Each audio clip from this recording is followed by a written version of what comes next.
Musical my boy up on the map.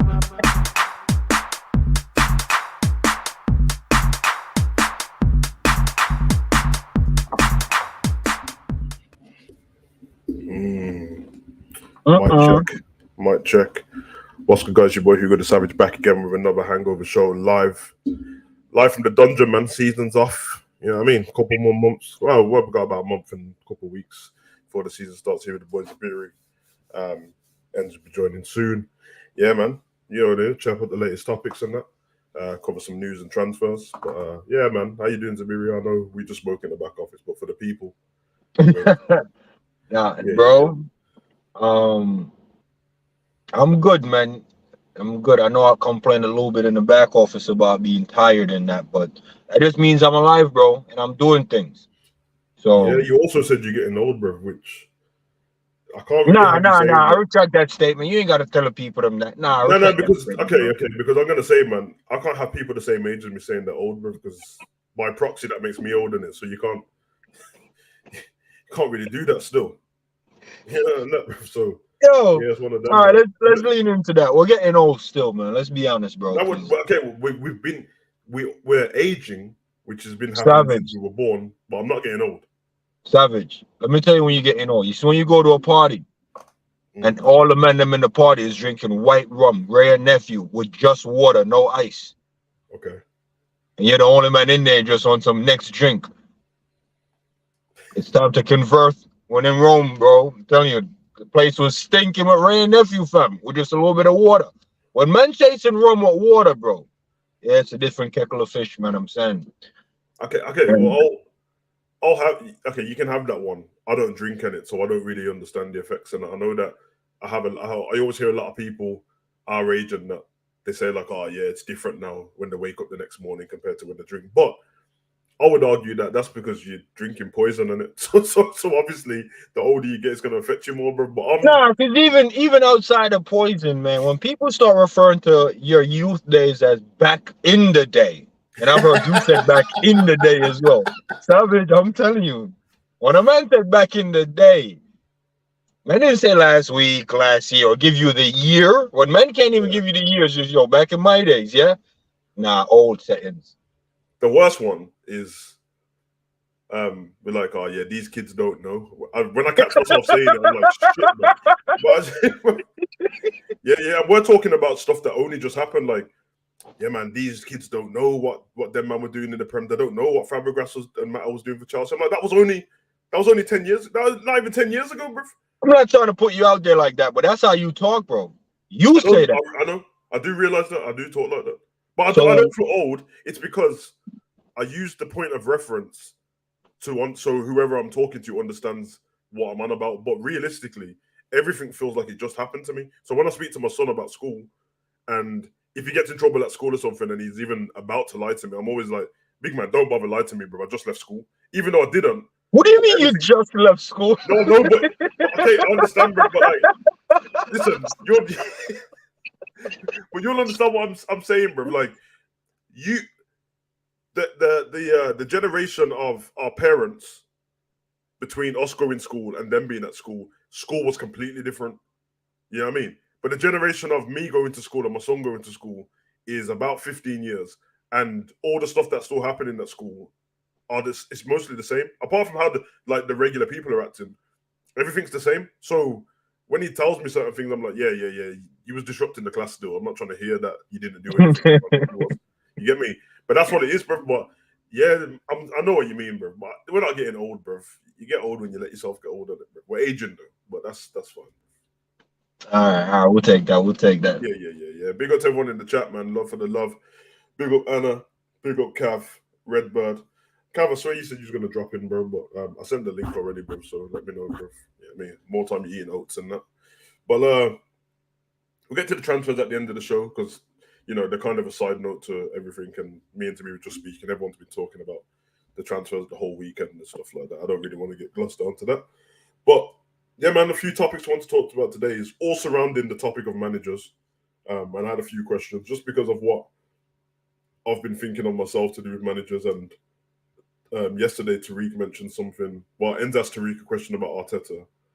And I was almost defending what Tariq's response was, but that's just because of the way I like football being. But obviously, there's two ways. Well, there's more than one way that football should be taken care of and how clubs can be run. So yeah, we'll get to the first question. There's only three of them, but just take a bit of time. I know you're always good at talking about these kind of things when it comes to managers and stuff like that. And bear in mind to the people in the chat, I'm not literally talking about Klopp in it because I think everyone assumes because we're Liverpool fans that's what I'm talking about. Hangovers for everyone. So first one is, do managers get enough time in the job? And the reason why I thought this is because last season, I don't know what the ending result was, but I remember mid-season-ish, I think, if I'm correct, about 30 managers had lost their jobs, which means they didn't even get to like 6 months in the job. And obviously each job requires a different attitude to run the job. It requires different facilities. And obviously some managers just brought in for certain jobs. So take it away, bruv. Answer the question. What are you thinking? The answer is yes. And I'm not trying to come with this elitist mentality, but shout out to the Black Mamba, man. That's my guy, man. When he said, can you be the same animal and a different beast? This is how I would answer this question. And this is the highest, because we have to put perspective on this. Yeah. When you're at the highest level, if you're not coming with that energy, I am the same animal, meaning a manager, but I'm just a different beast. That's what you got to come with. So when you come with this League Two mentality, like, yeah, it's a process. I need to phase at least 2 sets of players into a team. Bro, you can't do that at this level. You should be able to phase whatever you have. You see what I'm trying to say? So if you come in the job today, bro, by next week, I need to see your identity or the shadow of your identity within the first month. Second month, I see what you're doing, but I can say, well, you might need a few players to pull it off. You see what I'm saying? 6 months in, who you are and what you're about should be cemented, and it should be glaring obvious who you need to change. With today's manager, they're like, yeah, I'm just a manager, manager, we need time. And nah, bro, that's all excuses, bro. That's like me and you talking about people getting into shape and fixing up. And they're gonna be like, yo, are we getting enough time to get in shape? What do you mean? It's not right time. You see what I'm saying? Do people get enough time losing weight? I know people are like, yo, it's off topic. No, it's the same concept. No matter how you slice it, it's the same concept. If you stop eating, you lose weight. If you're a manager, how much time do you need to implement your identity on the squad? How many time do you need? How many training sessions do you need to get these men to understand this is what I want? This is the result. This is how you play. If you can't do this, you're not good enough then. Okay. So that's what I think about it. They all get enough time, bro. I think they're just copy and pasting, man. But are you saying that any time's enough time, or because obviously the 6 months?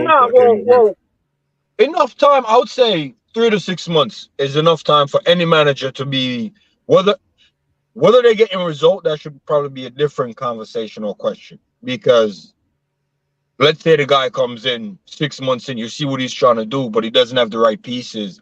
And the 6 months I'm talking about is, let's say, October, because the first guy got cut and blew up a market. Then he only has the January window. Not a lot of players move in January. You see what I'm saying? So that man. Wait, just go away a minute.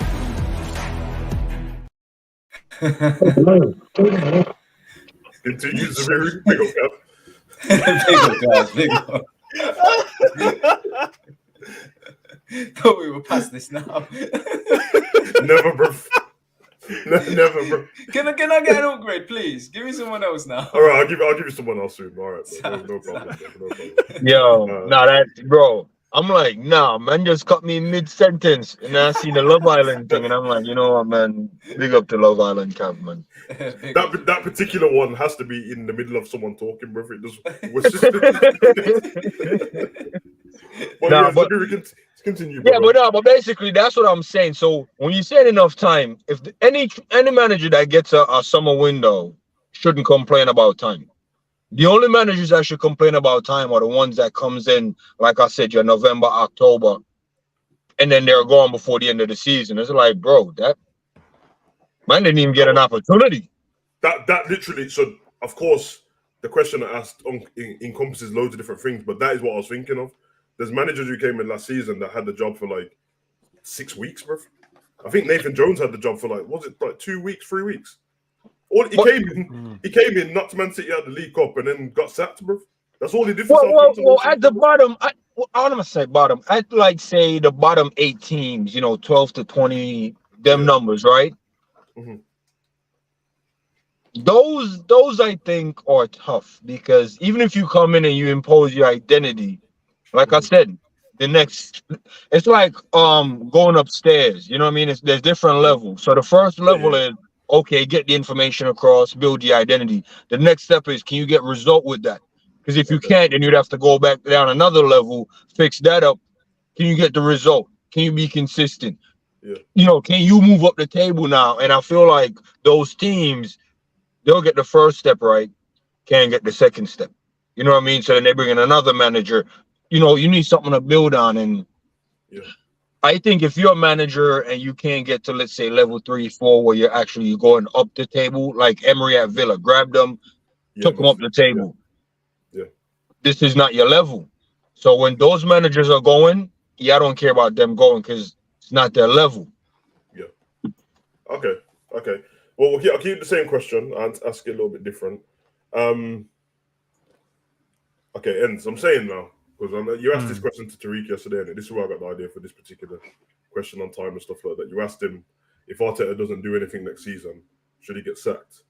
And obviously, I know why you asked that question, but it was an open question because doing anything doesn't say anything at all. You know what I mean? You didn't say if he wins trophies. You just said, is it? And I knew that, like, you obviously don't mean finishing outside the top 4 and stuff like that. But I believe that, like, stability at clubs and the culture of the club is important. There is a way to do the cutthroat thing as well, and we've seen that happen. But everyone's example of the cutthroat thing working is only Chelsea, bro. So I would argue that that's the minority. So is that really the way to go? And to mention that they had a lot more money than everybody else as well. So do you think managers have enough time coming into maybe the top 8 clubs? If they come in mid-season and then by the time it gets to the end of the season, they don't reach whatever they was promoted to get at the end of that, should it be? Because you asked about Arteta, bro, but I think for Arsenal, he looks like a great manager, bro. But time is going by, and by the time he gets the next season, I think it would be 4, maybe nearly 5 seasons, which is going really quick. It's really quick, isn't it? Yeah. Obviously, COVID took out 2 years of it. So, what do you think? I think it's probably down to the fans in terms of what they believe progression is, to how long a manager lasts in a job. So, like for Arsenal, just use them because we're on Arteta. When he came in, he won them an FA Cup so far, won a Charity Shield, wherever way you want to put that, finished 8th, finished 5th. And then this season, he's kind of finished 2nd, where they should have won the title. The way that I look at you can look at it as progression, but I always just look at them and go, I don't really see, what's the next step? Because fans are like, if you ask them, they're like, oh no, top 4. But I'm like, next step, if you finish 2nd, next step should be winning the title. It's not about competing again, because that's not a next step. That's exactly what he did last season. So if you bring it back to the managers in terms of do they have enough time? I think they get enough time to do what they need to do. And if you're finishing in the top 4, then you finish 2nd, and then you're not going to win the league, and what's the point of being here, bro? Like, I don't need a manager to consistently do the same job. I need him to go and progress, which means win trophies, finish first, and then do that on a consistent basis. And yes, I know you need the tools to do your job. If you look, Arteta has actually been given all these tools. So in my opinion, I don't think he's done well enough. Like, but I get it. They play good football. So on the eye, you're like, oh no, it's interesting now. They're playing good football. Saka looks developed. Martinelli's looking good. They've had Jesus in, looks good in the team. Partey's playing well. So on the eye, it looks great. But if you look at the overall package, finishing 2nd and winning no trophy, is that progression? That's not progression to me. That's just Man United finishing. Man United did a better season, finishing 3rd and winning a trophy. I agree with that. Newcastle is progression because you don't expect them to do what they're doing. We know the money side of it, which we'll talk about separately, but they've gone from a position where they've been lower end of the table, trying to build a team, their progression. So for Newcastle next season and Eddie Howe, it's no longer about top four now. You have the facilities, you have the money to back you and get these type of players. So if he doesn't, that's what I've always said. I don't believe he will last in the job long, because I don't think as a club, Newcastle's massive. Don't do it. Don't do it. I got No, I'm gonna say it, bro, because I've said no, it. no, no, I've got a literal segment on that. Oh, my bad. All right, I'll leave it there then. I'll leave it there. But yeah, that's just my point. All right, Cav, shooting off the back of what N said. There's parts I agree with. I think you basically just said if they finish second, so progression would be to win the league next. And I'm thinking if they come in next year and win and finish second again, progress in the Champions League because it's the first season in the Champions League under Arteta, and then win a trophy. A lot of people are going to be like, "Oh, Arteta should win the league," but in that same breath, the same people say Man City are the favourites, and I'm like, "Well, if Man City are the favourites, then why are you expecting Arsenal to win the league?" Putting up a title challenge, of course, and you could argue that Klopp kind of did the same thing when he came in. We didn't win our trophy straight away. We got to finals and lost, bro. So if Arteta just doesn't get to the final but still gets knocked out of the tournaments, doesn't win anything, I don't know if you had the same energy for Klopp at the time. But what do you think? Because I'm of the opinion that stability is important and progression is definitely important. But it's a steady progression more in the Premier League. And depending on who you are and what players you get in and stuff, sometimes it catapults you and you end up in this position where it's like, okay, from here, kick on. But there is sometimes where, quote unquote, false position, not based on how you played on a particular season, but inconsistent, like being consistent, almost like the Brendan Rodgers. Consistently, we wasn't finishing where we finished when we finished second. But that one season we did, and then the next season he didn't make it the whole season. Whereas I probably would have gave him a longer. I'm glad because we got Klopp in the end, but I would have gave him when he got sacked. I weren't happy about it because I was like, you're not going to give him the whole after what he did last season. You're not even going to give him the whole season. And I think he was 7th or 8th when we got taken over. But he only drew to Everton or something. But yeah, what do you think? I think. Look, the options are little amount of time and a lot of time, right? I don't think you achieve much with a little amount of time because you're up against elite level teams and elite level managers. So when you think about Man City in particular, you've got Pep Guardiola, who's been there for a while now. He's built that squad that he's got. He's implemented his style, and they're winning everything because obviously they did the treble last season. And they've won consecutive Carling Cups, or call it what you will, Carabao Cups, FA Cups, leagues. So that's what you're up against when you're talking about trophies. I think it would be very difficult for a manager to come in, look at what a squad has, be able to put a system in place that is able to then compete with that. I just don't think it's achievable now. There's some very good managers out there, but you are literally talking about going up against the best of the best, like elite. So I think the alternative is to give it time, give managers time, allow them to not have to come in, assess the squad, assess the system, tweak a few things here and there. Actually give them time to implement a style, implement an ethos, an atmosphere around the club, all these intangible things to try and compete against that. And that's why I think Liverpool are the most best position to compete against Man City for titles, because we have a lot of that already because of what Klopp's brought. It's difficult, like you say. Chelsea's probably the only team that's had success by chopping and changing. But I just don't think it's achievable now, and especially with the amount of money that certain clubs are getting. The rise of Newcastle and United, if they get taken over and stuff, you're going to have really a breakaway league within this league if there's not one already. So I think you almost have to give managers time. You just have to try and achieve these trophies. Otherwise, like you say, Jens, what's the point of finishing second and not winning anything? Well, because that's ultimately the best that almost anybody can achieve now. Now that's the crazy thing.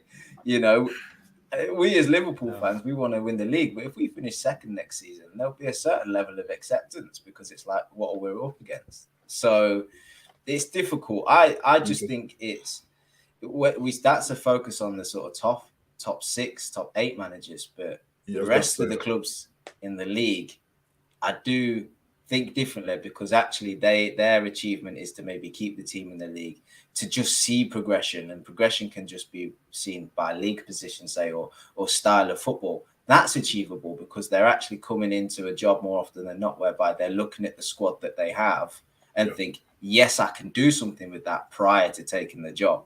So therefore, I think if you're going to accept that job and think you can improve that side, there's already a level of expectation because you know what you signed up to. Yeah. Yes, you need signings to aid that, but I would say that those managers perhaps should be judged a bit more crucially with less time, I think, because like I say, they know what they're going into. They know what unless you get put in a job for like 4 games, because they've done that last season with a couple of managers in it. Yeah, but this is still, and people often like to overlook this, but football still is about managing people. And so regardless of what style you have and regardless what tactics you have, you're going into an environment where you have to manage and control and motivate at least 25 men that speak different languages, that have different backgrounds and upbringings and things like this. And that is still a challenge in itself. So I think the job of a manager is quite often simplified too much because actually there's quite a lot involved. And therefore, I think the expectations for across the league, I think every fan base should just lower expectations, if I'm being honest with you. The reason why I agree is because I had a conversation with my friend, who's a United fan, and we're speaking about Alex Ferguson the other day, and he said that because of the way modern football is and the way everyone has short memories, he said the way people speak about Alex Ferguson now is almost like he was a bum that just knew how to speak all right, which is true.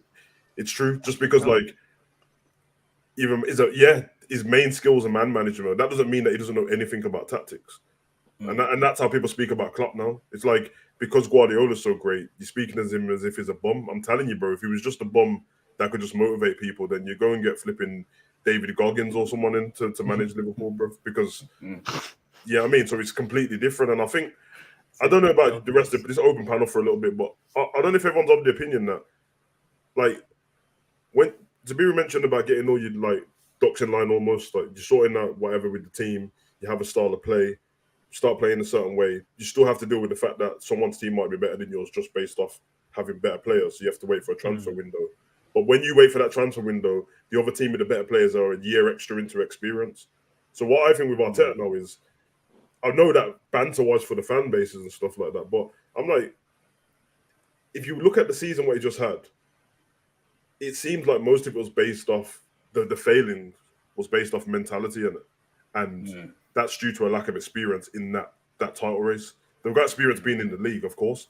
That's why you could argue that they've got top 4 with like 12 games to go. It was done. They had that early, but experience is massive, and that's where managers don't get enough time because you're going to get sacked, and then somebody else is going to come in, and everyone's going to go, see, manager Mount, he done this. And I'm like, yeah, but his team just got 3 years of experience going for a league title and top 4 with Arteta, and now he's benefited from it, and you're going to pretend like he done all the work, and that where kind of didn't. Like Tuchel came in and won the Champions League. He came in halfway through the season, and everyone was dissing Lampard and that, but Lampard's the one who got him through to the knockout stages.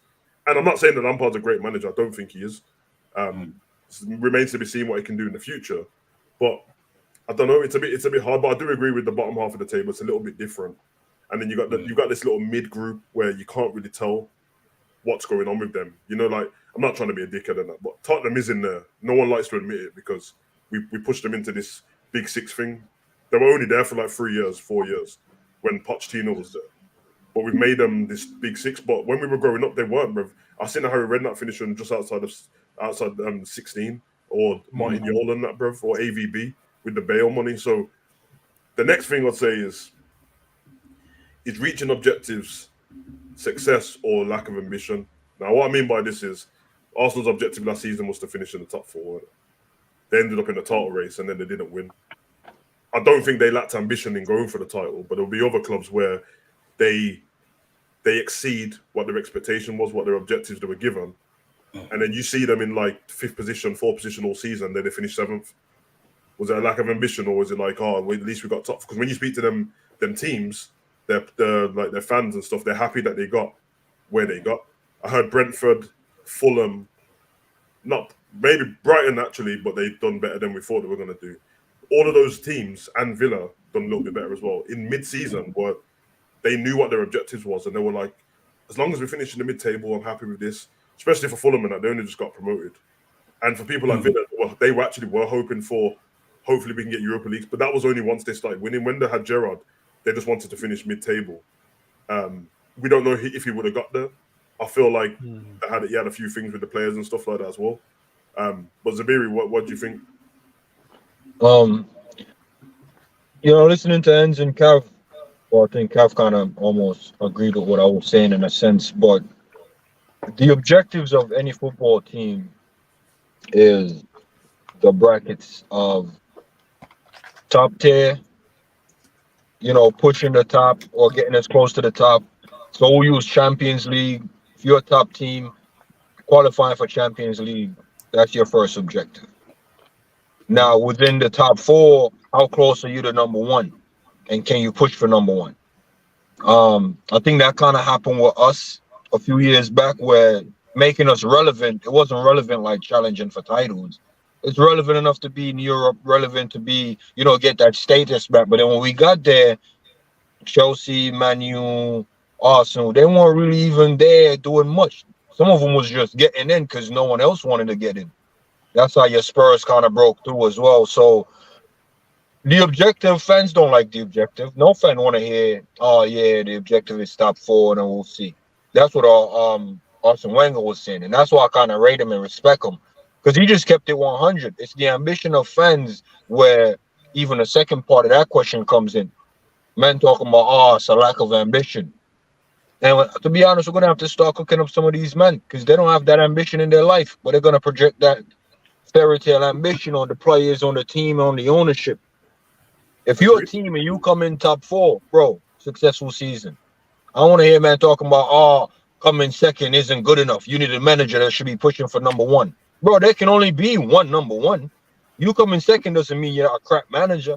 Bro, if a manager came second and every season he's dropping out in semi-final or final, bro, that's a pretty good manager. You can't get any better than that. Because the better than that is the other guy beating him. And you're not going to get that manager, so what's the point of getting rid of him? So as an example, Arteta comes seconds again. Should they sack him? That's my because point. the next best manager in the league is Pep. So if you ain't getting Pep, what's the point of getting rid of Arteta? You see what I'm saying? If the next best manager from Arteta comes down to Ten Hag or Klopp or Emery or De Zerbi, if you're not getting any of them manager, what's the point of getting rid of Arteta? What's the point of getting any one of those manager? Who are you going to get? Some unknown guy to come in who can't even break into that? You know what I'm saying? So the objective is always going to be like, top four or Europa League for like the mid-table teams. I'm like, can we get into Europa? Yeah. But let's say they're going for Europa, but guess what? They find themselves in a title race. Should they not go for it then? So that's kind of where it comes down, and you just land where you land, man. You can't just go looking at the teams and the manager and the objective and go, not good enough. What do you mean it's not good enough, bro? I've been in a title race for 5 seasons and fell off 1 season. Bro, human beings, man, not machines. Man aim for Champions League. We've been in Champions League, 5, 6 years in a row? Yeah.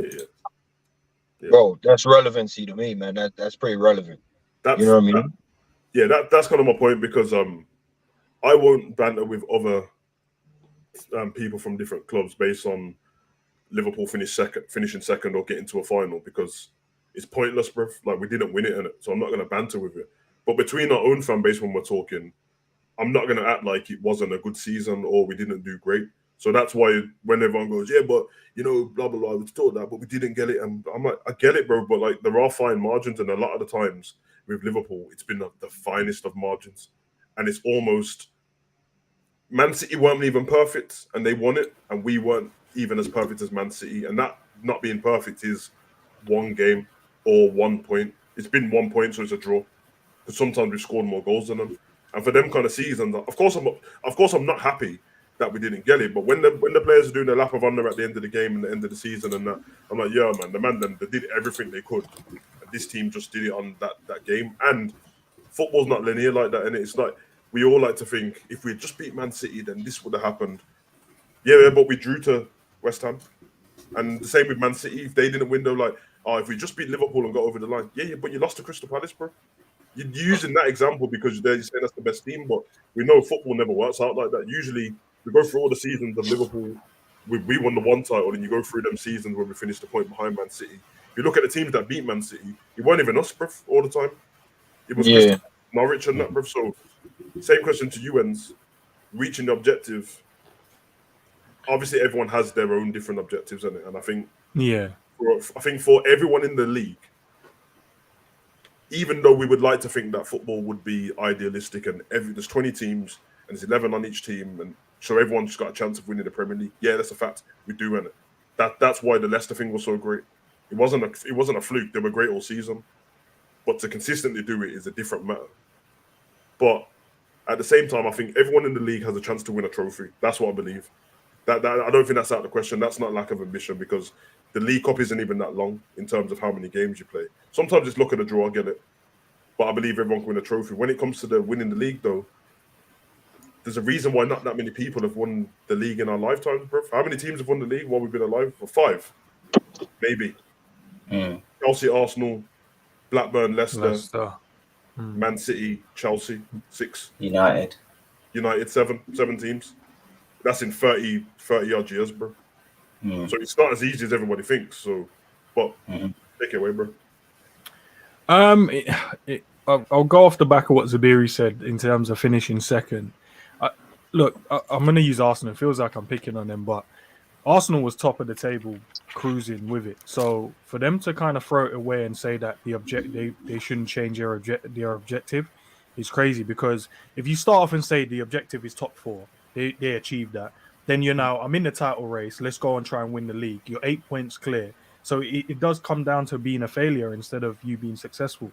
And I do feel when you said that there's no manager out there that could step in, there is managers out there. If you just find a manager with the same philosophy in terms of Arsenal, you can easily replace that and get someone that can go and achieve and not fail at the last hurdle. Because I feel Arteta lacks that in terms. He's never been in that title race, which is not.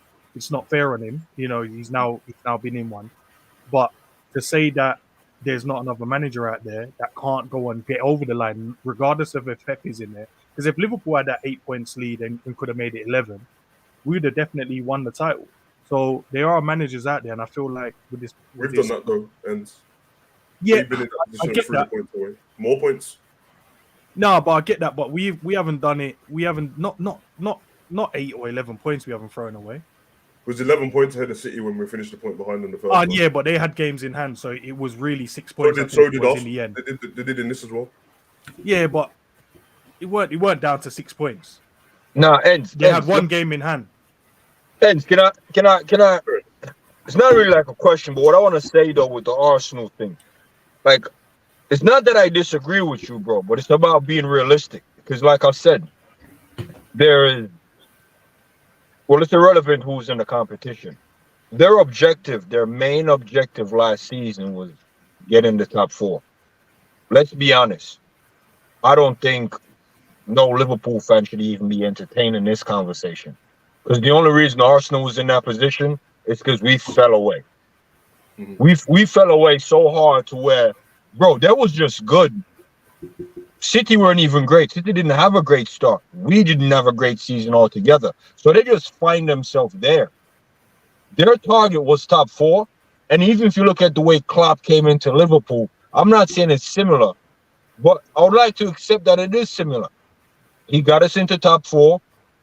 And then, from there, it's like, we might be able to give City a challenge to, man, we can actually challenge him to, man, Bundy's, man, we up here. So it was baby steps. So for them to say, because we won the title challenge last season and we almost won it, we should try to win the season. I get that, bro, but you have to be realistic. Like, they're all young and new to that space.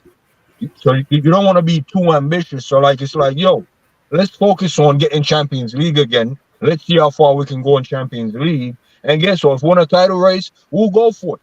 I'm not saying they should come out and tell the fans, like, we're not going to go for it. Be ambitious, in the media, like, we'll try to go for it again. We're there. But I think realistically, they should just focus on Champions League. So then, what kind of mentality is that for a manager to just be like, oh, I don't mind as long as we're in the space, we're cool. And But then that's Klopp's mentality, bro. I don't hear you have this Klopp wants to energy win for Klopp. trophy. Yeah, no, because he wants to win trophy. Klopp don't go into space and just say, I just want to play in this space. No, bro. Bro, the mentality you just explained, it has been Klopp's mentality, bro. But the So that's why difference I'm is Klopp has won confused. You're giving trophies. So how Arteta is... this energy. No, because Klopp has won trophies, a lot of them as well. So it's not the same. Well, how is Totally it not the disagree with same, that. bro? Klopp, how many trophies Klopp won in the first 4 years? But that's not the point. The point is you're talking about a guy's ambition and objective. No, bro, that is the point. Klopp Klopp's first 4 years, how many trophies did he win? That's irrelevant to the point, bro. I'm saying, bro, that is the point. The point I'm getting you to see is... No, you said Arteta is just happy to be in this space. Bro, am I wrong or how am I many right? trophies That's what you're Arteta won in saying. 4 years? Bro, I'm asking you a question. Your point was Arteta is happy to be in this space. Klopp has never been like that. He came into the league and understood the squad wasn't good enough. He rebuilt the squad and then attacked the league every season. Near enough should have won the league at least 3 times. We lost that by a point. So how is that the same as Arteta, bro? Arteta's finished 8th, 5th, and 8th again, and then 2nd. So That's you're not the saying same Arteta been mentality. at Arsenal for 4 years? Cool. So am I going crazy? Has he not been there for 4 years? I'm sure it was like 2 going into 3 or 3 bro. going into 4. We are. He joined the 2019 or 2020 at the beginning. So I think 2019. I'll check, bro.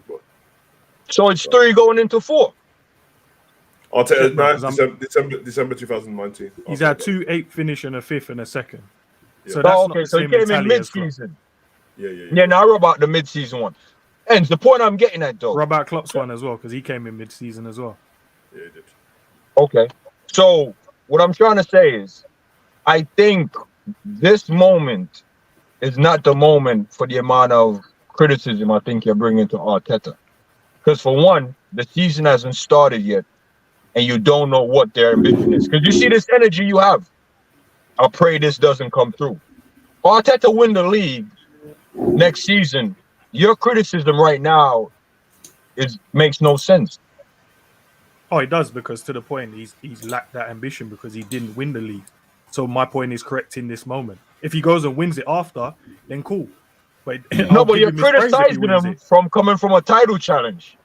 Bro, he threw away a title challenge. That's why I'm criticizing him. Bro, I never heard you criticize Klopp for throwing away the title challenge. Because he never threw away a title race. What are you talking about? How you didn't throw away a title race? We were at the head of Christmas. We're the only team to be ahead in Christmas and didn't win, you know. We lost 1 game in the Premier League season and lost the title. How is that? Explain that to me. How's that throwing that away?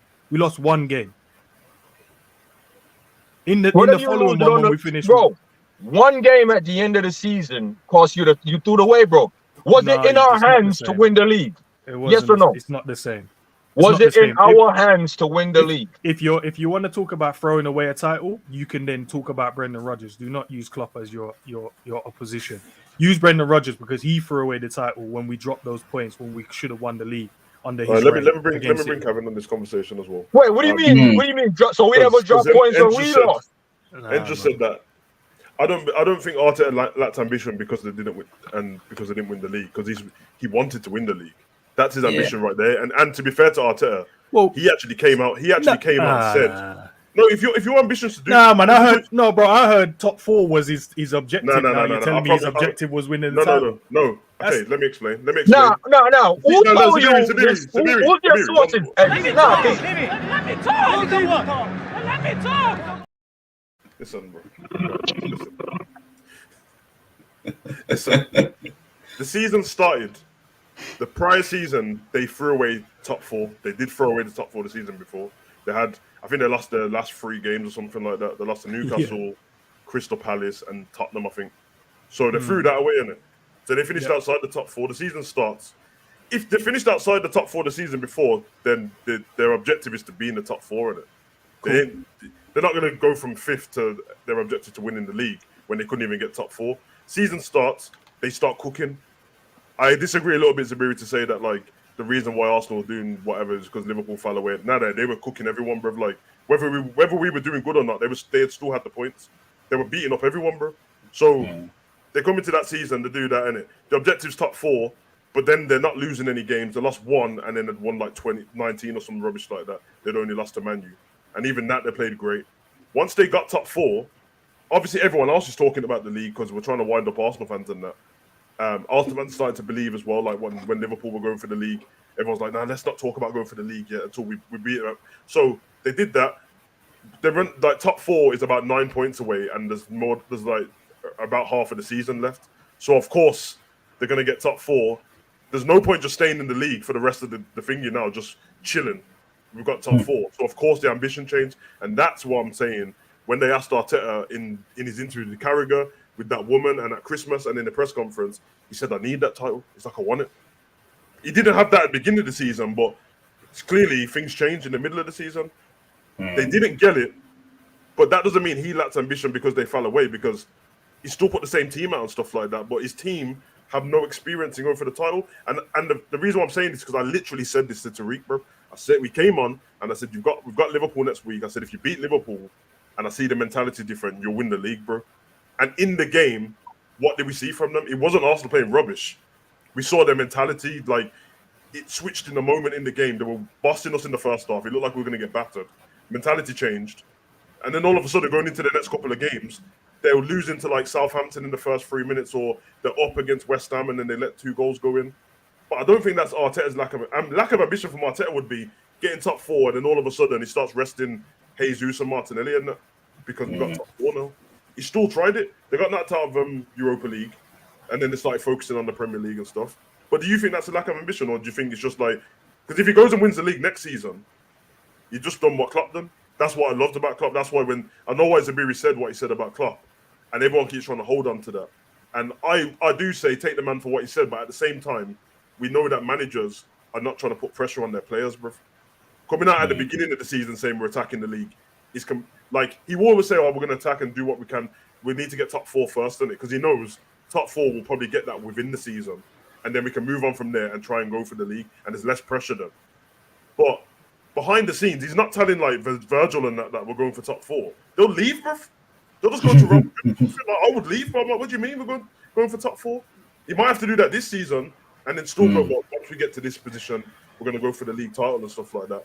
But I don't think it's a lack of ambition. I just think experience is everything. And Klopp experience, finishing a point behind City the season after winning the league, experience losing to Real Madrid in the final, the season after winning the Champions League. So anyone that says that Klopp's got this underdog, like, lack of ambition mentality, bro, he hasn't. And then, as I said, when he does have ambition and he says it out loud, go and book your tickets to Istanbul, Klopp's an idiot. Why is he an idiot, bro? he believed it, bro. It's just what boxers and fighters and that do. I'm gonna punch you up, bro. I'm gonna take my belt back. Only one person can win. And he tried it, and I guess like it didn't work out this season. The season before we lost to Real Madrid in the final. He's been in 3 of them. He doesn't lack ambition. It's just that we get to a certain game and that sometimes things don't go right, or sometimes the team is better. We've had it twice. One of the games Real Madrid were better. One of the games it was kind of equal, and they got their goal and we didn't. It was a bit, you know what I mean? Things happen, and then we beat Tottenham in the final as well. But lack of ambition or. We still talk about Arsenal, or we talk about everybody? You can go over anyone, because obviously it changes from being at the bottom of the table. Their ambition is to be in the league from the Championship. So their ambition from getting into the league is almost like there's a mini table at the bottom. We need to finish the top of that mini table, which is like 16th. And it's a good season for them. People like Fulham done what Arsenal done.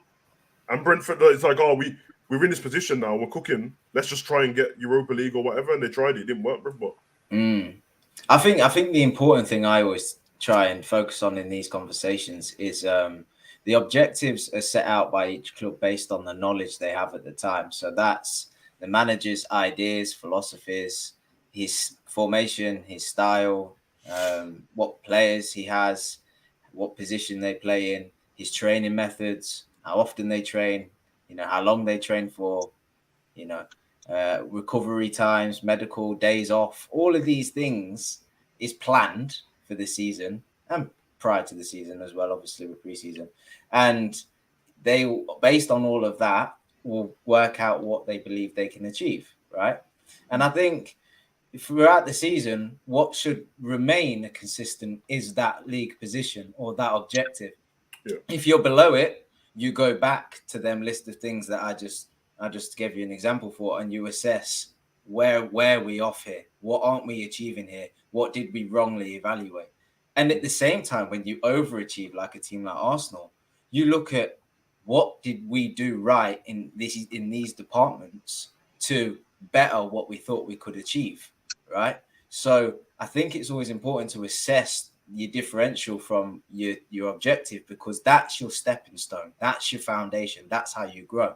And when teams like Arsenal, a lot of fans are kind of disappointed they didn't go on to win the league, I would say, yeah, of course, because you got into a position and it's in reaching distance. That's what your emotion wants. But when you talk about progression as a club, you almost have to be quite logical and quite business minded. And I think it's important to not lose sight of what got you to achieve that objective in the first place. Because if you lose sight of it because of the focusing on the extras and the bonuses to get you further ahead, it can all come crumbling down. And we've seen that, like Liverpool. How many times have we been spoken about as the example club, scouting, building a harmonic team, having a manager there for years to come to implement his style, being backed in the market, even though some fans would like us to be back more, waiting on players to get the right people in. All these things were the foundation to allow us to go and compete. We started to move away from them foundations because we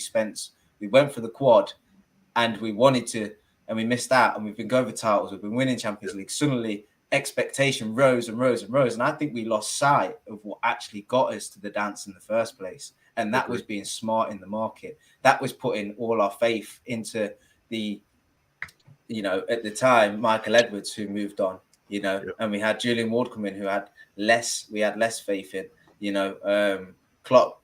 We started talking about Linders and stuff, and the whole dynamic and the way we viewed things and the whole foundations shifted.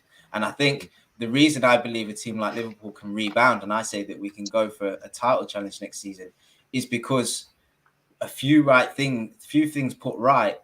The fact that we have a manager that's been there for so long, and the fact that so many of our foundations have been set. We've not got a leap like United have got or have done. Yes, they're back up there, but it's took them so long because them foundations got broken down so much because they constantly chopped and changed managers. And that manager came in and they brought different ethoses, they brought different training methods, they brought different players. It's change and change and change. So I think it's important to just continue to recognize what your objective is, regardless of whether you're below it or above it. And if you're above it, I don't think it's a lack of ambition. It's just an acceptance of, we're doing well, and let's use this doing well. Let's learn from the fact that we're above our objectives to go again next season. And that's why for Arsenal, I think it'd be crazy to talk about the manager, like to even create this kind of, is he a lot of the Arsenal fans not? at the end of the season wanted him gone, bro. And that's what's mental to me, because the fans have power, and as a Liverpool fan, as a rival fan, I would be so much more fearful if the whole Arsenal fan base were fully behind that man. And they were going when PSG came into Arteta not long ago, I wanted him to go. I was like, I'll go, innit? So can I ask a quick question then, Gav? He's bottled 2 of his 4 seasons being at the club. So at what point do you not go, there's no progression here, and time to kind of find someone else that plays the same, if not use the same similar style of philosophy of football, but can actually get you across the line? Because the top 4 one, he threw that away. The league, he threw that away. So I think the fans or whoever said they want him out can be right at the same time, because they've seen 2 seasons where he just let the squad down or let the side down. But you say he's thrown the league away, and that statement's probably correct because of how close they come. But it's progression on the previous season, and that's the point I'm trying to raise. Is it's still an improvement. It's still an improvement for where he's come. And to improve means he got some things right. Maybe not everything, but he got things right. So if he let's say his baseline is getting 20 things right, gets you top 4. Well, last season he got 30 things right because he finished second. If he goes on to get another 10 things right next season, the foundations are constantly being set and it's constantly progression. Now, will he go on to win a league title? I don't know. He's still up against Man City, but there's still progression. You can't lose sight of that. Yeah, like, and that's, well. I think, in answer to your question, the point in which you look to change is the point in which there's no progression.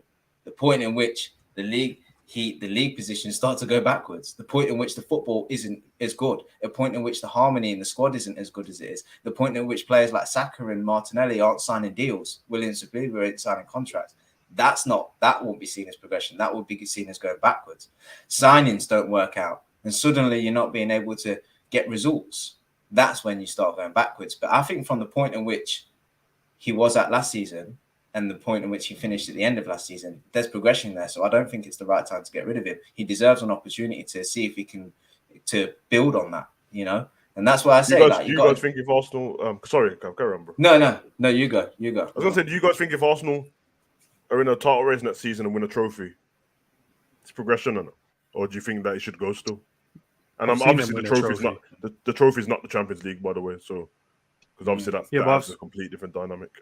We've seen them win the FA Cup though, haven't we? So yeah, but when he won the FA Cup, it's a different Arsenal team, isn't it? They didn't do good in the league when they won the FA Cup. But I'm saying a title challenge with a cup is it's an improvement on what Man U did last season, because they won the trophy but they weren't challenging for anything in the league really.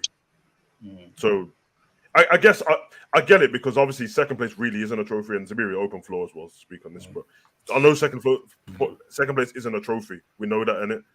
But it takes so much to go in for a title race that you can't be 100% sure what's going to happen at the end of it. You just have to do your best. So if you can win a trophy within that time doing that, it's like us we keep talking about the quad season. We won 2 trophies, but we put everything we could into it, to the point where like a lot of players' legs used it up on that season, bro. And we got 2 trophies in the end, but we didn't win them in normal time. We had to graft and win on penalties for the 2 trophies. The other ones we got to the final and we didn't battle them. We just lost the game.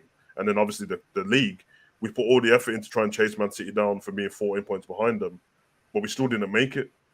So it's almost like, would you be proud? I ended up being proud of the boys trying to chase Man City down to do it. There is a cynical part of me where I was like, you shouldn't have just let them get that far ahead of you in the first place. If you could play like this, we should have won the league. But they tried on it. But I don't know, man. It's everyone's opinion on it, to be honest. But you are right. Of course, Arsenal fans have the right to do that. But it's almost like they forgot where they've come from with how they've been in terms of managers and stuff like that, and how many managers they've had. And Arteta bottling it the first time to doing it the second time, his team was different. I know I'm not trying to joke in that, but even when we saw in the documentary, and that, he had to remove certain players from the squad to change the mentality of it. He got Xhaka playing completely different. Kept a level head most of the season. It's funny to say, he'd lost it against Trent, but he didn't really lose it like that crazy. But apart from that, got better players playing, and now they've got Havertz in, Declan Rice in, and I don't know who. I think somebody else they're going to get in that. So the team might be a bit better as well.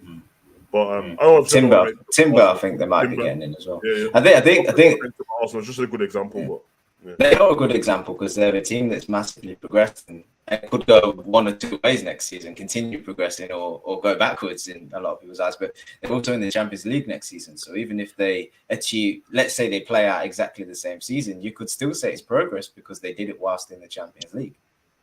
Yeah, so I may be a bit risk adverse in the way that I look at this, but I just know that with the amount of money coming into football and the fact that Man City are elite, Newcastle can be a Man City. If United get taken over, they can be a Man City. And I think if you're a team that ain't going to have that amount of wealth and smarts, because Man City are smart. I talk about them foundations. They've got foundations at their club. Like people like to overlook the intelligence that's in that squad and in that staff as well. And that's what you're up against. So I'm always weary that unless you can fight fire with fire, as in wealth with wealth that Man City have, you have to be smart and you have to be patient. Otherwise, you just won't get close. And if you don't get close, you can really fall away because the expectation's here and what you're achieving's here. And then there's just this whole divide in fan bases. There's this whole negativity. And before you know it, you just fall away, and you become irrelevant. It's kind of crazy that no one's really spoke the fact that Leicester's gone, but they won the league. That's what I'm saying. It's crazy. Yeah. It's crazy. And you know what? Brentford come into this league and everyone's like, they're a great team in this league. It'll be exciting. Yeah. They might fall away. Leeds. Everyone was saying how amazing it is to have Leeds back in this league. They've gone. You know, Yeah. people are now talking about Forest, and they've signed on a whole host of players or whatever, and they're saying, "Oh 24. yeah, European royalty, and it's so good to have Midlands teams back in the league and all of this and that." They'll probably fall away. Why? Because the fact is, people's expectations aren't going to align with what they're actually realistically going to achieve. You know. And the power of fans, man. Fans need to get behind their clubs. It's ridiculous. We know it. We know it better than anyone as Liverpool fans, man. We go into Champions League games 3-0 down, thinking we can still win. Yeah. It can happen, man. To be honest, what do you think about this comment from Ash? He said these are what's his name again? De Zerbi. In at Brighton and embarrassed a lot of managers who talk about 3-year projects. He did it in 3 months. Now, I'm gonna let you two answer this one, open floor in it, or 3 years. But I think I don't think there's not context to the comment you've just left in it, because he came in mid-season and Potter was already cooking with Brighton. We can pretend like there wasn't, but the game, they punched us up, but they also came back 3-0 down against us prior in the season, and Potter was their manager, bro. So it's not like they were doing rubbish. Remember, Potter didn't get sacked; he left because the Chelsea job opened up because he was doing so well. So to say that like he did it in 3 months, the Brighton staff, the Brighton scouting system, the Brighton network, and the Brighton football director is what does it. And then he's a great manager on top of that. Well, I say he's a really good manager because I can't judge him on one season yet. And everyone likes to pretend like, oh yeah, before when I was watching him in the other league, he's playing good football, but he wasn't a great manager. So what do you guys think of this? Because if he goes on and continues and next season they progress and get in Europa League again or something and do one, and that's completely different. But I'm not going to pretend like Potter wasn't cooking with Brighton. That's the reason why everyone was saying that Potter could take all the jobs that were available. It was like, I'll get Potter in. Arsenal get Potter in if Arteta don't work. Chelsea get Potter in. Liverpool, if we lose Klopp, get Potter in. And all of a sudden, then shiny new toy is the best thing on the market. And he's a really good manager. I like him. He studies the great managers and takes the best he can from them. But let's be honest, but we've seen it for half a season, so let's not go overly gassed in it. Plays great football though. What do you guys think? I think this could be probably one of the best way to answer this question, because it was a point I was gonna make with Arteta taking over Arsenal and Klopp taking over Liverpool, and to the previous point I made about you coming second to one of the greatest manager, it doesn't mean you're not great. You're up against the greatest. So when Arteta took over Arsenal, there was a lot of big egos, a couple man over on 350. So he had to basically cut the head off of a bad snake and rebuild that snake ladder back up to where he needs it. Where Klopp came in, it was just a bunch of low morale, low budget men on the team, low quality as well. So they came in at two different spectrums. One had a big ego, some players thinking they still big, and he had to be like, yo, bro, you're toxic for the club. With Klopp, he came in very low vibration. So Arsenal had high vibration, but where De Zerbi came in. What's a harder thing to deal with though? It's very it's not about harder, Kev. It's just about where they came in. Depending on who the manager is, they can be like, oh yeah, chopping off the big guys is probably easier or harder. I don't know which is. You see what I'm trying to say, Kev? I can't say working with, bringing guys from 0 to 100, it's easier than taking guys from 1,000% down to 80%, because 1,000% is just unrealistic. You see what I'm saying? So I can't really be the judge of which is harder. That probably can be a show separately where we dive into that. But the point I want to make is just show you that spectrum of Klopp, Arteta, and then I'll tell you about De Zerbi, because where he came in, perfect environment, perfect level where it's a machine, well lubed, running, getting result, good group of players, great chemistry, great staff, perfect guy in that moment. So he comes in, they didn't miss a beat. It's like you see army guys marching, and one guy just runs out of formation, runs in, and he runs in step, in cadence. That's how Brighton went on. And I think as managers, when you're replacing your managers, if you're not going to get that seamless transition, it's almost pointless to change unless you're changing in the right moment. So look at Fergie left. They brought in, I think it was Van Gaal, then Moyes, or Moyes, then Van Gaal. Moyes first, yeah. But it was just different step, different tempo to the way they were moving.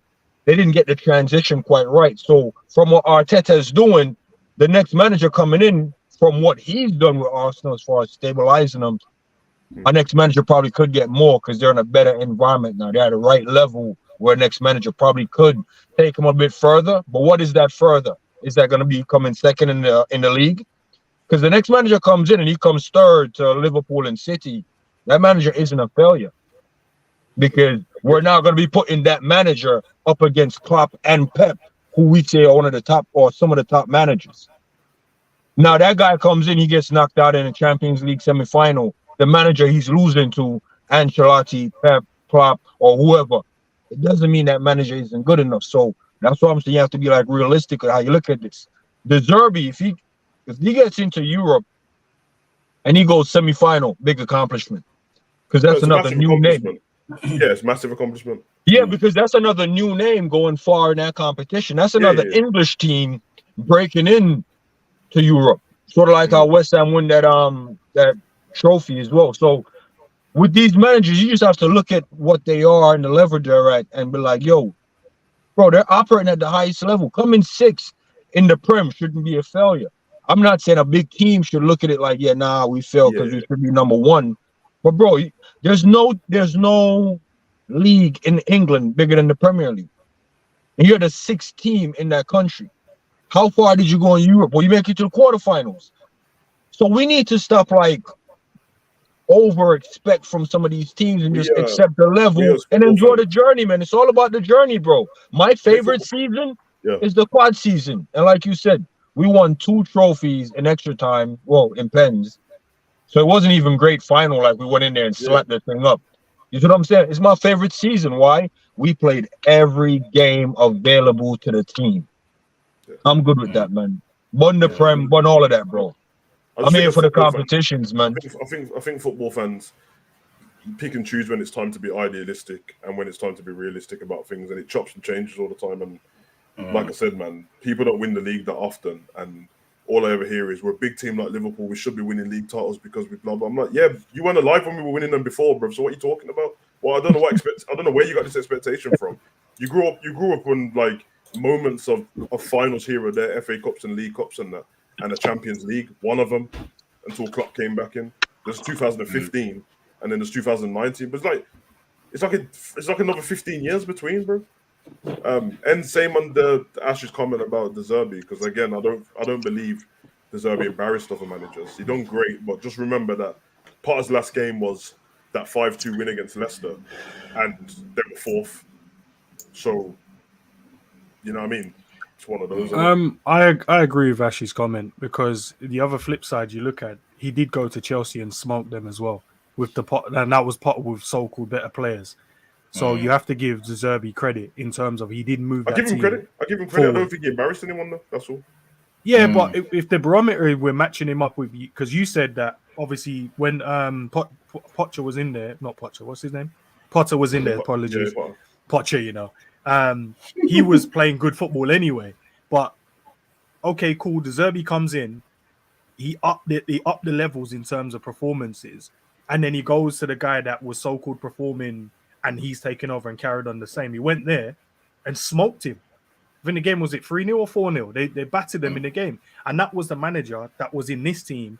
And he's gone to a better team with better players on paper.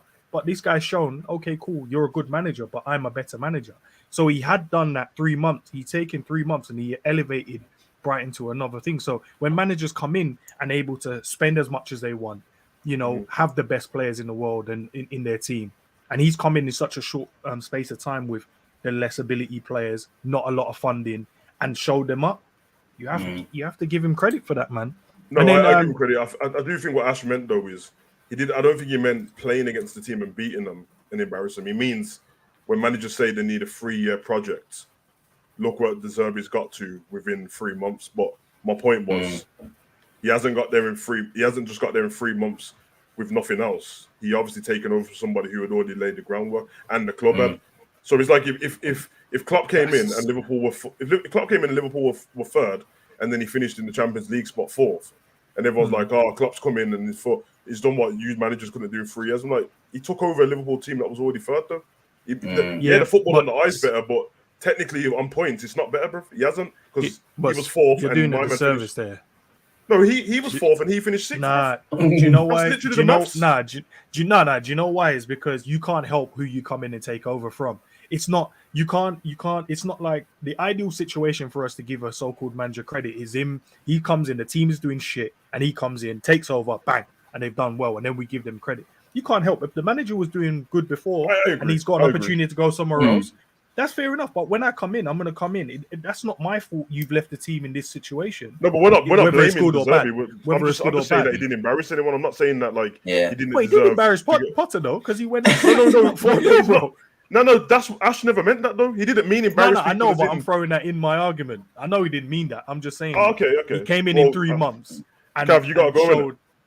Yeah, I just said just before we finished though, De Zerbi I really like the look of, but no, it's cold, bro. When we talk about 3 months, I think he's probably there longer than that, right? But 3 months, it's not a lot of time. And for 3 months, Arsenal will win in the league. So and they didn't win the league. So we have to, and it'll be good. Next season's going to be a great. That's why without McAllister and Caicedo. Exactly that. That is going to be the measure of. Part had to do with Basuma as well. And Bart had the same thing. He had the Basuma and Kukurea leave, bro. And it's just as big. I know everyone pretends it's not because we'd like to think that them players are great now. But Kukurea and Basuma, along with Trossard, was their best players, bro. So, but I know Cav's got to go. So, Gav, it's been love. Guys. But get out of here. Just fuck off. Wait, just go away a minute. I was going to ask him a question still before he goes, but he's gone, bro. He has to leave, bro. Time has come, bro. You know, like that, bro. The things that be his bats as well. I asked this question then, and because you was talking about Eddie Howe earlier, and listen, it's not that I'm against what you're saying, because it's a general consensus what's been going around since Newcastle takeover came in. Literally the day we found out we were getting taken over, and the same thing happened with Man City. I think it's a little bit different with Man City because the football managers were different at the time and times have changed. But obviously, the assumption is Newcastle have got Eddie Howe in. He takes over the 17th from Steve Bruce. He fires them on the table. He finishes that season, which is the season when we went for the quad, with only Liverpool having a better record than him. Then he goes into a new season, has a great season again, probably draws too many games, but still gets them at the table, gets them in the Champions League. You would argue if they took away flipping 4 or 5 of them draws, they could have got closer to where Arsenal was, to be honest. But the assumption is still the money's coming in, they're going to spend it. They can get someone better in and try and move on from there. But it's kind of disrespectful to Eddie Howe because you have to start somewhere. All the managers that people like, apart from the ones who played for the club like Real Madrid or Barcelona and ended up going from like Real Madrid B or Barcelona B into the first team. Most of them managers that have come from a certain club, done well, got their big chance, and then started to build their reputation up. So Eddie Howe's CV is based on what he did for Bournemouth and now Newcastle. And people go, I got relegated. But listen, what he did with Bournemouth in the first place to get him through the leagues and get him up was massive. But of course, the football changes. But I just think it's unfair that now he's at Newcastle. It's almost like people have got him on this time bomb, this ticking clock of sooner or later. And I'm asking the question, is football snobbery holding English managers back? And you can count British managers within there again. But let's be honest, apart from Gerrard and Lampard, because they were great players, which doesn't make you a great manager, our English managers don't really get the big jobs, bro.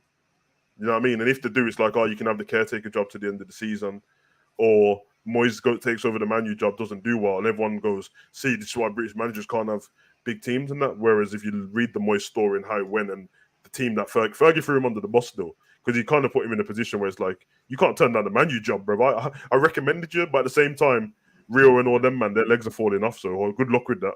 And you've got Rooney, you know, the one that you wrote about in your book that you didn't like. You've got him now as well, so there you go. How do I start this one? For me personally, I do think English managers to a point are not tactically good enough. and I think they play in a similar style. Sometimes get some of them can play the exciting football and it's good on the eye, but there's hardly any of them. They tend to play this more defensive style football. Eddie Howe's done. You could look at the draws he's had this season. It ain't because they played well and they couldn't win the game. It's like some games they just sat in and tried to hit teams on a counter attack. I'm not saying other teams don't do that, but more so you look at the English managers, they tend to do it. Gerrard, when he was at Villa, didn't really play expansive football. Lampard didn't really play expansive football as well. He played 5 at the back. And whoever else you kind of want to throw into that mix. I think the foreign managers are better managers. And I think they spend a lot more time trying to understand the game. I know Eddie Howe's kind of gone abroad and tried to learn his trade that way. And he's looked at all the other top managers. But from my point of view, I don't see how he gets any better than this. Yes, you can add better players. That's fine. Which he's in the right position to do so because he's financially going to be cool. Don't have to worry about that. We can buy whoever we want. He's at a big club in terms of the eyes of the English football. So he can do whatever he needs to do. But for me personally, I don't see how he gets any better on a tactical standpoint in the game where he's going to then, in a couple of seasons or even next season, win the Premier League. Because the facilities are there. But if you throw in, okay, let me ask you a serious question. If you threw in a Jose Mourinho now, at Newcastle, do you feel they would win a trophy the next season? Is this based on the work that Eddie Howe's already done? Yeah. Maybe. Mourinho's the one I'll say maybe. Everyone else no. Okay, cool. But do you believe Eddie Howe can go and win a trophy next season with his team? Yeah, especially with the Man Cities in the league and Liverpool going to be back. Arsenal as well. They got to the final. They lost to Man. I know, but they got smoked as well. Like that's my point. I know they got to a final, but they got battered, bro. And if that was against a Man City, they would have got battered. If it was against that's my point though. It's experience in it because like we're not watching all these other managers who are like managing Atalanta and that constantly when they're in the Italian final and get smoked by Inter and AC and that. We don't watch it. So like they've lost the finals as well. You have to get to a final and experience it. Yeah, it's a 50-50 game, so it means that you might get over the line in that final. And based on the way Newcastle were playing in the league, I would have had Newcastle to beat Man U. But when I watched the game, it wasn't based on how shit they were playing. It was like they looked nervous as hell. And until the last 20 minutes of the game, it's like, oh, we've got nothing to lose now. Let's go for it. Instead of going with the mentality, we've got nothing to lose in the first place. But obviously they're in a new position. So the thing is, no one's wrong on this. I just believe that like it's experience in it. And you're basically saying that like, oh, it's a once in a lifetime. If you don't grasp that chance you've got, then you'll never get another chance again. Whereas the foreign managers don't have to do that because they're allowed to fail in a different league, come here, and then start doing better. But they're coming into teams that are already done up. Because the real question would be, could Mourinho or any of the other managers taken over from Steve Bruce and 17th, got Newcastle to 4th without buying anyone at the time? And then based on their philosophies, 100%, bro. Pep would have done that based on philosophy. Yeah, based on the philosophy, you'd have got them because the way Newcastle got up the table wasn't because they played good football. It was just became harder to beat. They became harder to beat, bro. That's the only reason why Man got Joe Linton balling out like one of the best in the world, bro. Nah, but everyone could see that he wasn't a striker, bro. Find a different position he would have done well in. You could see that he could carry the ball well. The other side of the game, he was missing. That was easy to spot. He weren't a good finisher, so moving from there. You're one of them football elitists, bro. I can tell by the way you're talking anyway, bro. I know, man. Nah, bro, you're one of the people I'm talking about, bro. I can hear it in your voice, but man said that man just brought up the English tactics straight away. And the thing is, you're right, bro. But you're one of them people that don't care about that there's other ways to win games and that they're just like, you don't look pretty, allow it, bro. No. Listen, I'm not saying that there's no other way, but when you're talking about because you're trying to put him in the same argument, or if I put Newcastle in the same arguments like Arsenal, Liverpool, man, I know at the moment they don't have the players just yet, but they are getting the players. Yeah. But they're in a position now where they can compete against all these teams. So I have to match you up against these teams. You can't no longer give me, oh, we're going to do low block for 10 games and then draw the game. No, because now you're in a position where you shouldn't have to do that, or you shouldn't want to do that. And this is what I'm going to do, why I say I believe what's going to happen is Newcastle is going to look, the owners are going to go, he's a good manager. Don't get me wrong. He's got us in a position where we want. Yeah. But for us to go to the next level, we need someone else to take us there, because he's not going to do the profile attracting players. Tonali didn't want to go there. We've openly seen that this guy didn't want to go from AC Milan. He got sold and he didn't want to leave. So no, when people are like, oh, Newcastle got Tonali, the guy didn't want to go there. He didn't want to go and play for Eddie Howe, bro. But if you were telling me Mourinho, Pep, Klopp, even a Poch, for instance, was going there, these players would have been like, I don't know who they are, but I'm open because this manager is good. Yeah, but which is my point. So now you have to give Eddie Howe a chance to build that reputation because Poch didn't have the reputation. Before Spurs, he was at Southampton and no player was trying to leave a different league to go and play for Southampton under Poch. But once he got to Tottenham and he was at a bigger club, they were like, okay, then we'll give it a chance and stuff like that. And he's still going to get the most elite in the world, but he got a good squad. And I'm saying, like, yeah, at the moment, it's not even a diss for somebody to go, I don't know who Eddie Howe is or I don't want to play for him because before this, he was managing Bournemouth and them players probably don't even know who Bournemouth is. But how does anybody get a reputation? No, but to my point though, bro, if you compare, let's do Poch, right? You're saying no one really knew about him. But from his elite mentality in terms of he got a chance to take over a team and he didn't do that whole, oh, let's just be difficult to beat thing. He was like, no, I'm going to impose my style on the game. This is how we're going to play expansive football. He had an elite mentality. I'm going to go and compete against the top teams and I want to go and win trophies. That was the elite mentality. Eddie Howe comes in and goes, nah, we'll just do low block, be difficult to beat. That's it. This is not fair, man. Nah, bro. Elite mentality. If you judge the two against each other, Poch took over Southampton higher in the table than Thingy was. And he had the players. Eddie Howe's done the exact same thing. Poch ain't won no trophies in the Premier League. Eddie Howe hasn't. Poch got to a final. Eddie Howe did as well. And Poch finished 8th with, or was it 7th? So you're not going to add Poch's trophy in France and we're just going to leave that out? Or... No, because it was PSG, bro. No, but you have to throw a man's credentials in there. You can't just because we're talking about because you're trying to match them up against each other in the Prem, and you said you mentioned Poch with Southampton and Spurs as well. Yeah, so, but what I'm saying is you can't just leave when you're talking about a guy's credential. You can't just skip past the fact that he's won trophies. No, because we're talking about the Newcastle team that Eddie Howe took over and the Southampton team Poch took over. Newcastle were in a worse spot than Southampton were, and Poch and Eddie Howe got them higher up the table. So you could argue that where did Poch's expansive football get Southampton? It just got them higher league position. They didn't get into no like Europa League or anything. So I'm just saying that I just feel like no one's giving it a chance, and everyone straight away when the money came in was like, oh, and this is what happened with Man City, and the same thing is like, Mark Hughes has the job. As soon as the money came in, everyone's like, oh, we look for someone better, quick. Can I ask a question? What you said about getting someone over the line? Yeah. If the expectation at the moment is that Man City is the best in the league and everyone keeps saying the favourite, and then everyone will go, if Liverpool get back to where they were, they're the second, and Arsenal the third, and with Man U and Chelsea, and you're saying that you don't think Eddie Howe can get any better, but you got fourth, then what are you expecting from him anyway? All right, if he starts getting European football, yeah. Newcastle fans, we heard it from them. They wanted to try and get in Europe somehow, not the Champions League. They wanted to try and get in the Conference League and have a good cup run. They got the Champions League and didn't get the cup. But I remember them asking them before the cup final if you could choose between the Champions League or getting a cup, which one would you get? Obviously, they chose the trophy on it. But for their club financially, that's going to work out better as well because of financial fair play. But it's fair enough. Can I ask one more question? Can I ask one more question?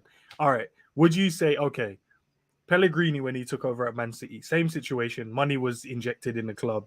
He won a trophy, right? Yeah. Won the Premier League. And then everyone's like, you think he's a good enough manager. He has the facilities to buy whoever he wants. Yeah. Cool. And then at the time, they didn't have all the best players at the time. They were trying to get in like the Joes. I can't remember the other Dunnies that they started trying to get in terms of Man City. When they were trying to build the team, like Newcastle. No. Pellegrini's Man City was dope, bro. Who do I want to use? Mancini. Can I use Mancini then? Is it Mancini that took over and then he started when Joe and all these guys were... I've got to use a manager where... Joe was with Mark Hughes. That's my point, bro. All right, let's throw in Mark Hughes then. Let's use Mark Hughes. All right. Do you rate Mark Hughes as a manager? I didn't rate him before that. No, I just thought he was all right. But, okay, cool. So my point... I didn't rate him. Okay, my point was Mark Hughes got Man City to a certain point where you're like, okay, cool. Man City are on the up. They're doing well. They're finishing in half decent positions. They're not really competing for trophies, but they're there and thereabouts. And then the owners go, what's the next step? Who can we then bring in? It wasn't the fact that Mark Hughes wasn't good enough, but it's always that transition because they're like, we need to take the next step. We've given you the opportunity. We funded you enough to buy all the players you wanted. You've got into this place. Thank you very much. But for us to go to the next step, we need a better manager. That's the same thing with Eddie Howe. He's got them to a space. No. Nah, man, it's the same thing, bro. He's got them to a space where they... I agree with you, but Mark Hughes didn't progress with Man City. That was the problem. He didn't progress. Eddie Howe progressed. Bro, don't diss the man. Okay, because even with Pellegrini, like Pellegrini's Man City team, his starting lineup: Joe Hart, Company, Mangala, Sanya, Kolarov. Don't mention it. No, don't do that. Fernandinho, Yaya Toure, Silva, De Bruyne, Sterling, and Aguero. I see what you're doing. I see what you're doing. I'm just saying that's Pellegrini's first. Okay, that's why I changed it, bro. I changed it. Okay, I'll tell you Mark Hughes' Man City team then as well, bro. Yeah, go on. Let's go, Mark. Because I'm telling you, bro, the problem with Mark Hughes is there wasn't enough progression. Eddie Howe, before the money's even come in, remember, Eddie Howe got the job, then the money comes in like a couple of months after him having the job when he's taken over and taken the money. Listen, you're talking from a standpoint like they just started talking. He obviously knew that money was going to get. No, he didn't.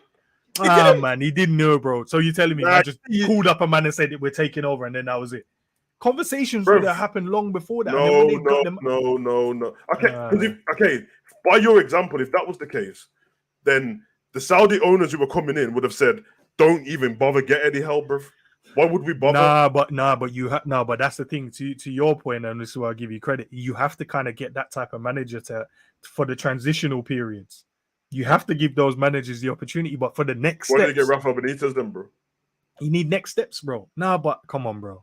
Rafa Benitez was already there, weren't he? And he nearly got them relegated, or did he get them relegated? I can't even remember. He saved them and they sacked him. And then Steve Bruce came in. Yeah, but that's why they needed another guy, bro. Eddie Howe was a fresh face, the manager that everyone's like, we rate, plays good football. Okay, let's give him a chance. And then when we get to the point where he's got to where we need to, like now, they'll probably give him this season. But if he doesn't finish in the top 4 with the money that they're going to inject in the team, he's getting sacked, bro. Just know this. Who, Eddie Howe? Yeah, bro. If he doesn't finish in the top 4 next season, he's definitely getting sacked. But yeah, have you able to get the Mark Hughes? If you can get that up, because I'd love to hear what team he had to start off with. Probably like Ilano and them, man. No, Mark Hughes still had a good team, man. This is what I'm saying about progression, bro. Who did he have? What's Google doing this to me? Begovic, Hart. Okay, he had. Is this the right team? Man City, Stoke. Kieran talking, bro, because this is coming up with Stoke. I don't know if that's the same team. That's not, but big up to the guys in the chat as well. Eddie Howe spent 320 million and 8 players roughly. He's done well. But next season is a real test. A lot of teams are gonna be better. Us, Spurs, Chelsea, etc. So that's what I'm saying. He spent 320 million on his team so far, which is cool. The money's there and money's available. I'm sure he's gonna spend more. But if he doesn't get in the top 4 next season, he's definitely getting sacked. And I don't think. No, but he should though, because it's the next progression now. Yeah, but like this is what Cav pointed out before. The other teams ahead of him are already established with great players and spending money. Doesn't matter, bro. Don't matter. We need managers that's going to be able to compete because we got spending money. Clearly, your tactics ain't right. Okay, then so so if he competes but finishes 1 point out of the top 4, he should still get sacked, bro. Yeah, of course, bro. But you're a Liverpool fan, so you should know that. Like the assumption is that if we know that Chelsea spent $500 million or more, and Man City is the best team in the league, and Man U spent loads of money and have a better team than Newcastle already, and then Arsenal have spent loads of money and just finished second. How do you expect Newcastle to be? They've done great to even get in top 4 in the first place. So if they keep the team stable, for one, Savage, change all them 15 draws into wins, bro. Better manager would change those into wins. Agreed. That's the progression. No, that's the progression. Try and draw less games and stuff like that. But then if that happens and they still finish at the top 4, that's still not good enough. That means there's some point in the season they either lost more than what they should have lost or drew more than what they should have drawn. So or the other teams are better than them. What if they get more? What if they get more points than they did this season, but the other teams still finish ahead of them? Then there's no point. Then the manager got it wrong, then, bro. All the teams are just better than them. Nah, man, the manager got it wrong, bro. You have every tool available to you. That you walk Okay. into a fresh shop and have everything Hughes available. Mark Hughes had Joe up front, Sean Wright Yeah. Phillips, Vincent Kompany, Michael Johnson, Didi Hamann, Jesus Christ. Stephen Ireland, Michael Ball, Richard Dunn, Mika Richards, and Cole Luca, and Joe Hart in goal. And then if you do look at the Newcastle team now compared to that, Yeah, it's a shambles, about the same. Newcastle's a bit better. Newcastle's a bit better. So then the expectation is there to do well. So that's what I'm saying. If man don't compete, but your finish in the top expectation four for again, Newcastle, sack man. your bro. expectation for Newcastle and the expectation for Newcastle are two different things, bro. Because it's kind of like you're basically just saying you got loads of money, go and do better than everyone else now. But if I've got a business that's 3 years in and I've had years of good turnovers, and then you're new to business, but you get £1 million investment, and then when we get to the end of the tax year, I'm still doing better than you, but you've got a great business off the floor. Man can't go, why are you not doing better than Savage? I'm like, I had a 3-year head start, bro. Well, then that's why I need to just quit this job because clearly I'm not good enough to do it. So No, but your get someone company's else still in. done well, though. That's the point. Nah, don't matter, bro. It's not well enough, bro. Because to the comparisons, bro, we have enough investment to surpass these other guys, and we're not doing it. So you don't want. there You is don't even. Okay, because you're not even happy with bypassing the part where a team becomes stable, then starts progressing. You're just saying just progress.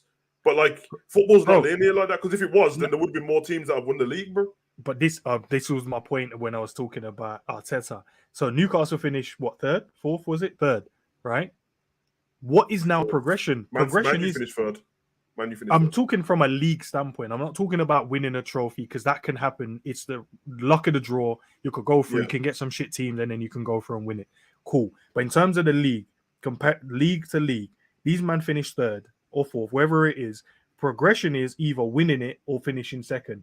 But if you look at then the money that's going to be invested in your squad in terms of like, bro, tell me what you need for us to go to the next level, which means go and win the title, and I give you this, and you still can't do that, and you finish second. That's not progression, bro. You need to go because we've given you every tool by the possible. definition of the word progression, it's not. But like when they got taken over, and you asked all the new Newcastle fans, they said, hopefully within the next 10 years we can win a league title. You're saying within a year and a bit they should need to progress to finish in what, second? No, it should be the title race. Chelsea just spent 600 million on their squad, right? Yeah. Newcastle can easily do the same and get some top class players in. Can't I'm not saying the same reason. What's the reason? Because the manager is dead, bro. He can't get them players in, bro. Newcastle as a club don't have any pull either, bro. Nah, they're a big club. The only one in Newcastle. They're a massive club. You can't knock them, man. No, they're a massive club, bro. Their stadium's even bigger than ours, bro. That don't mean anything, bro. No, Newcastle fans, it doesn't, bro. Because like, I'm not even trying to diss Newcastle. They've got a great fan base, but all Newcastle fans are from Newcastle, bro. So that on its own, there ain't man them walking around New York and every second man have got a Newcastle top on. Most of their fans are in one place. Americans do that. You might see a few man with a Newcastle top on. Well, there you have a few man. They follow the business, innit? Yeah, well, that's it. A few man. Whereas when you go anywhere on the planet, you'll see Liverpool, Man U, and Arsenal shirts, bro. So they're not big like that as it is. They've got a great big stadium. That's great. I like the way their fan base is. They'll have a great following with away games and stuff like that. But like, let's be honest, man. These people who are moving to the clubs now, who are like 22 and that, don't care about Newcastle, bro. They've never seen Newcastle successful in their life, bro. And you know why I know? Because there's that famous clip of Griezmann and Mbappe playing Football Manager on the thingy, and then Griezmann goes, "I'll send you to Newcastle," and then Mbappe says, "Who's Newcastle?" and starts creasing, bro. That is what. That could have just been a little tongue in cheek. No, he was being serious, bro. There was no reason to diss Newcastle at the time. It wasn't like this was like Steve Bruce Newcastle, bro. It's like, who are Newcastle, and he just started creasing, bro. This is just what I'm saying, bro. I listen. I 100% get what you mean, bro. And in an idealistic world, Newcastle, if they finish fourth now, they'd finish third next season, second, and then win the league. In a realistic world, in a league where in 33 years, only 7 teams have won it. One of them's in a different league now, Blackburn. Yeah. Chelsea have been the most successful team in the last 15 years, maybe. Man City. Man, you haven't won the league in 13 years, I think. Maybe. Arsenal haven't won it in like nearly 20. And Liverpool just won their first one after 30 years. I'm not expecting Newcastle to just dive in now and get between that. Oh yeah, Blackburn and Leicester's not in the league anymore. Yeah. Okay. There's only 5 of them remaining. So all right, let me switch it over to like Arsenal. For instance, Arsenal finished 8th, 5th, and 2nd. If I then asked you what's progression from a league standpoint for Arsenal, yeah, from a league standpoint, I don't care about as I said, trophies could be the luck of the draw. From a league standpoint, you finish 8th, 5th, 2nd. What is now progression in the league? Because if you're telling me just to compete again, I don't. That's not. Progression in the league. There will be no progression now properly until Arsenal win the league.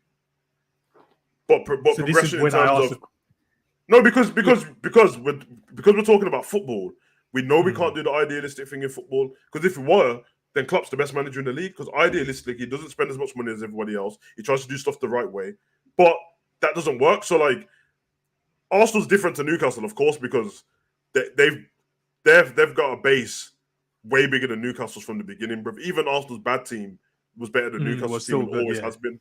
But like, Arsenal's progression now, or Arteta would be to do what Klopp done, even be in the title race consistently. And if you're in the title race consistently, then you should win one of them or you should be close to winning it, because obviously the last one, they did throw that one away, and they shouldn't be dropping out the top 4 ever again for the next however many years, which is what Liverpool should have been, which is what we did do. 7 years, we dropped out of the Champions League once, but the rest of the time, within that time, apart from the first couple of seasons, we're challenging every time. Arsenal have to be in the title race every season now. And I can be petty about it and go, oh, if you finish 3rd, you fucked up. But if the league finishes and Man City win the league again, and Liverpool's a point behind Man City and Arsenal's a point behind Liverpool, then I'm not going to be like, there's no progression at all, because you're becoming a consistent title challenger. But yeah, eventually you should be winning the league. But I don't see Newcastle on the same level as Arsenal. Even close, bruv. Even close. And yeah, I think the whole total of having their money makes it seem like they're going to be able to get what they want and do whatever. But the more that everyone else fucks up with the FFP, they keep making more restrictions for the team that's coming up next to do it. So Tonali's their player now that they've got in. I don't know how much they spent on him, but was it 70? Yeah, it was around that. Yeah, and I'm not expecting to see loads more, because to get loads more players, but I don't expect them to be. I don't know. I don't even know what they got Tonali, to be honest. That's not the plan I would have went for, but it didn't make sense. But this is what I'm saying. Remember when I compared them, because we've always had this conversation. I've always said Newcastle are going to do that thing where they buy those players to help them get to the next level. And that's when I always said the argument about, for them to then go to the next level, they're going to have to replace Eddie Howe as well. And you've obviously always fought back on it, say, "Nah, give me." And I'll agree with what you said. The only reason I ever fight back on it, the only reason why I brought this up is because, let me not lie, so I'll make sure that this ain't happened, but we've very rarely seen an English manager with a chance to spend the kind of money that the foreign managers get to spend. So it's fair to say this manager's done better and the foreign managers have done better, but also we haven't had a chance to see the other ones, and nobody's going to give them a chance, because snobs like you keep saying they should lose their job before they get a job. Here's the issue though, Savage. Okay, if you've had experience and you've looked around, you've gone, okay, if I give this guy the money, he's known for, if he invests my million, he's going to turn it into 10. Or there's a new kid on the block, has no experience at all in this situation. Am I going to then trust him with the same million to go and flip it? No. Or do I go to the guy that's going to do it? Yeah, you'd go to the guy that's going to do it. And that's the thing. So when you're asking for people to, the hard-earned money that these owners have, and go, Eddie Howe, here's 100 million. I'm trusting you to go and flip this. The issue you've got though is usually when you take out the ones that you're already thinking of with the Marinos and stuff like that, the level below haven't won anything either, bro. So it's literally like, we'll get the exotic sounding guy in who's been as bad as the Serbian that. Yeah, the Serbian. You've done as bad as me in the other league, but because it was like Celta Vigo or something like that, it sounds different. We'll give you the job. And let's be honest, bro, they fail too. The English, I don't know what the disparity will be between the foreign managers and the English managers failing, but the English managers are failing with like teams that they've been given a job in the relegation zone, and the foreign managers are failing with teams that are in the top 10, bro. But then Savage, to the point, man ain't forcing you to take over these teams, bro. If you respect yourself and you're like, no, I'm an elite manager, I deserve bigger club, better clubs. You can't I'll do be that. like, nah, bro, I don't want to take over that You club. can't bro. do that, bro, because you just won't get a job. Why not? Nah. You have if you believe in yourself, like you're telling me Eddie Howe is the guy. If you believe in yourself, don't take over these dead teams, bro. Go and manage the PSGs and the Real Madrids. And How those, is and he those. supposed to do that, bruv? He can only manage PSG if what are we doing here, bruv? They're not just going to do that, bruv. They're fans. Look at this with the managers, bruv. Look, this is what I got from last season in April, from April onwards, bro. This is the longest serving managers, bro. This was in April, bro. Look, the managers ain't keeping their job no more, bruv. Hey, bro, you're not gonna. Bruv, how Savage, is as the I said, Zerbi? Bruv, how is the Zerbi mid-table on longest serving managers when he only got the job Savage. last season? That's how bad Emery's it's up getting, there bro. as well, bro. Which is jokes. I think he's only had it for like 5 months. But, Unai as well, isn't he? When did he come in? Yeah, he's there. It's 12th. Oh yeah, September. No, yeah. This is what I'm saying, bruv. And this is why when everyone keeps telling me to get rid of Klopp, I'm like, bruv, look, man, this is the top. Brentford haven't won anything. Arteta just had a title challenge. And the longest serving manager is the closest one who took anything off Pep, bruv. That's why I'm saying that. Forget the Eddie Howe thing for a bit. What we said earlier about managers getting enough time. Everyone's going to go, no, get rid of him, chop it off, get a new manager and he'll do better. But the proof doesn't say that. Because if you look at the list, the longest serving manager is the only one to beat Pep to the title, bro. Thomas Frank done great from Brentford, so to be fair to him. Mikel Arteta is the second closest person to getting close to taking the thing off Pep, bro. And then there's David Moyes, and there's no one else there, bro. It's shambles. Football's a mess, but bro. if you're man, if you're not good enough, bro, you need to get sacked, bro. I ain't on this. Just paying man for paying man's sake, bro. Don't pay man for paying man's sake, of course, bro. But like, put clause in the contract if you need to. But clearly, this isn't one of them like 12-man stats. What don't make any sense. This is real, bro. Wait. Nah, it's a real stat, bro. Clearly, keeping a short manager doesn't win the league, bro. It doesn't win the league. Because even Ancelotti, Gus Hiddink and them, man, they had a longer job at Chelsea than these current managers have had in the league. How is that one season, bro? Honestly, look when they've taken over. There's not one of these. Klopp is 2015 and Pep 16. Everything else is after that, bro. And in 2023, bro, explain to me how Lampard is on the list for longest serving managers, bro. Explain it, bro. I was trying to look for Gerrard, but I didn't see 4, 5, 6, 7. 7 of them. Okay, let's see actually. I didn't even remember that guy that took over at 10, 11, 12. 12 of these 20 managers have only been managing the job from the 22 to 23 season, and they're already the longest serving. Which means that, like, sooner or later, bro, and I get it with the lesser teams in it, because obviously they're thinking financial stability. I'd rather pay this manager, I'd rather sack this manager and pay him his contract than keep him and we get relegated and I lose money in the club anyway. So it's a little bit different. I still feel like some of them are silly because, like, was it Sam Allardyce? Sam Allardyce got relegated in it with Leeds. But they got him in for 4 games, bro. That's the risk you was taking. Then you go, I'll get rid of the one I've got, or get this one in and say he's a specialist or whatever like that.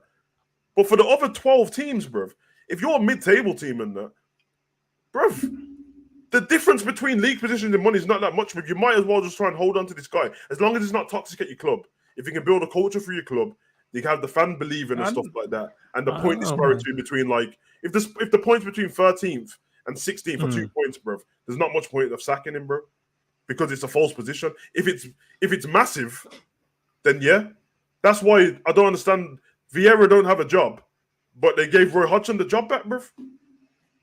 Yeah, and I don't dislike Roy Hodgson, but, like, this man, you gave a man who retired and is an OAP the job back, bro. And I know why, bro. It's because I know they did it because Vieira kicked man in the Everton game. I know it is, bro. They're trying to find a reason. But I just want to put 2 points across. Firstly, 12th man, apologies for Savage's outburst. And then secondly, nah, bro. If you're not good enough, Savage, get sacked, bro. That's the world I live in, bro. I'm not out here to sugarcoat guys and let them. Agreed. Oh no, give him time and let him get used to the job. And nah, bro, if you're not good enough, you need to leave my club.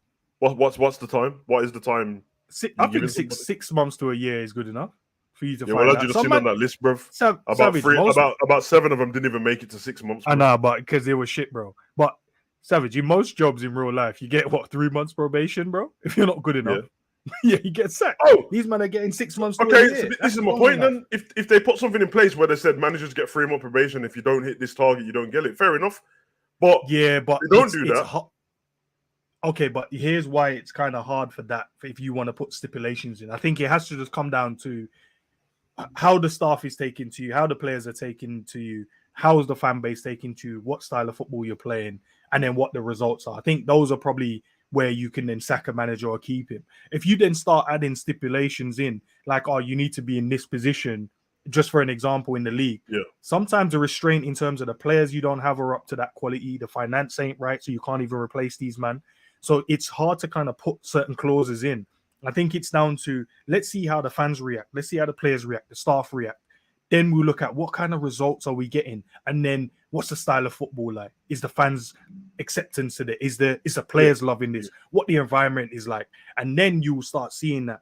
Then they'll start moving forward in terms of their league position, and then you can then start setting objectives like, okay, you got this out of this. If I gave you an extra 100 million, could you then make us get to here?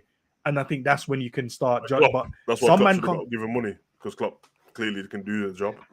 So Yeah, no, that's thanks true. for answering that, bruv. You've been clapping the whole time. I knew it. Anyway, this is right, bruv. If you've been given, most jobs are given the right tools and that. Okay, I'm going to leave on this on it because, like I said, it's a good disagreement to have, and you can agree or not with this statement. But I'm saying that some clubs have got it right, and some clubs have clearly got it wrong. And for the ones that have sacked people early, well, your team's in the championship now, so that's the result you got to take with it, bro. It is what it is. Nice. Because if you was someone, because some owners are shit. If you keep giving, like Southampton went through like 3 managers, Wolves went for like 4, and I'm like, bro, you got it wrong every single time, bro. When all you had to do with some of the managers is, can you watch the game and see that it's a bad patch, or are you watching it and saying that my manager's a shit now? And that's where they go wrong. Sometimes they hit the trigger on it's a bad, because I felt the Southampton manager at the end of the season, I was watching his interview and I'm like, bro, this man did not have no time to settle this in, so no wonder he got relegated with the team. Nathan Jones had the job for like a week, and they had 2 more managers before that. It's crazy. And this say, you know, that like the money spent on paying the rest of the contracts when you sack them, end up paying like 11 million, could have got you a striker, because everyone knows that Southampton can't score goals, bro. But it's been interesting, man. I'm looking forward to tonight's show. Live call-in show. I know there's not a lot of you left in the chat, but for anyone who comes along later on and watches it, Box to Box premiere is tonight, 7 p.m. Live call-in show. Just me and them on the panel, unfiltered, all fans, all opinions. If your opinion ain't agreed with, we will tell you, but you know, it's all love. You know what I mean? But it's gonna be fun, man. I'm looking forward to it. I hope people do call in. I know it's gonna take a while for people to start calling and stuff and that. And hopefully everyone who we know who's got Twitter can repost it. That way other fans can see it, because no offense to like the big whatever. I can stop saying big 6, man. Tottenham's dead, bro. But all the other teams and that. I would like to hear conversations from them, because they've got different perspectives than we have, because without being disrespectful, we're looking from a higher level than these lot. Some of these lot don't have money and stuff at their club, and some of these people manage Luton. I need to hear from a Luton fan still. I would love to hear from a Luton fan. Yeah, I do, because I need to talk to them about the off license, bro. Because I'm not having Salah walking through a man's yard and hurting himself, bro. Yeah, no, slipping over a can of beans or spilt milk around the side, aisle 12 and that. Well, you would say aisle 12, aisle 2. There's only 2 aisles in the shop. I didn't want to be that guy, bro, but you would think that the Prem would have some kind of regulation against that stadium entrance, bro. No, they do. But what I realized from obviously from a semi-pros level upwards, the only thing you only need certain things in place, like floodlights, your entrance. How safe is it to enter to the stands, and you know what prices are, what's your field like in terms of medical assistance, what's that like? That's the only things you kind of need, and I think obviously they've got all of that in abundance. So, man. That's off license, bro. Nah, man, you walk through it, bro. If you're thirsty, bro, listen, it might be too expensive in the stadium to get a drink. Slide back down through your turnstiles, and Bossman's there, bro. You can go and get a Fanta if you want. And yeah, bro. Never know, bro. There might be stewards standing at the Bossman shop as well. I just can't believe it, man. Like, literally, Bossman's going to be there and you're trying to walk past, bro. Like, Hey, in a business sense, bro, Bossman is turning over $1 million next season. I'll tell you that much. He's turning bro, over. I know how it works in the championship and that, bro, and I'm not trying to be dickhead, but these are like, our players are insured for a lot of money, bro. I'm not happy with them walking through. I know, okay, I'm sounding like a snob now, but fuck it, bro. I'm not having my players walk through this dump, bro. You know what I mean? This might have worked out when you was in the championship and that. This ain't the championship no more, bro. So you're saying man should just buy out Bossman and then knock that down and build. But there's not enough time, bro. The season starts soon. Bruv, someone's yard is stuck onto it, bruv, on both sides. And there's an upstairs, bruv. You can always buy them out, innit? Buy them out, bro. And yeah, I think the Premier League should just do something about it, bruv. Yeah, I mean, I'm not happy with it, bro. Yeah, if you're not happy to have Alisson and Salah walk through this, bruv, then that's fine, bruv. Why is this, bruv?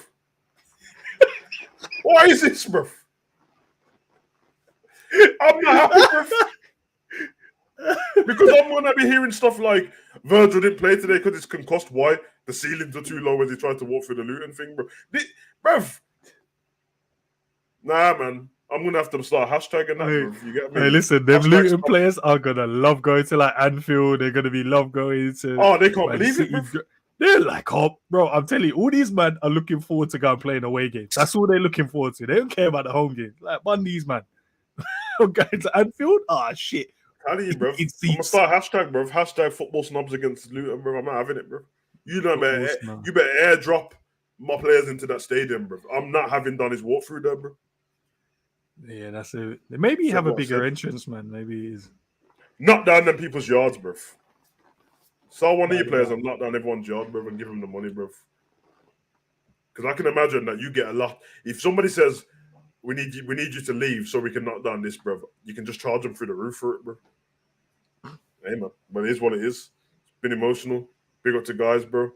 Big up to Redbird, man. I know you stayed along, so I'm opening all stores outside Anfield selling Big Macs and Doner kebabs. I'm telling you, bro. But yeah, big man. up, Make sure you join us at 7. We'll be there, man. 7 on the dot, no messing around, bro. And we're out. Peace. Musical, my boy, up on the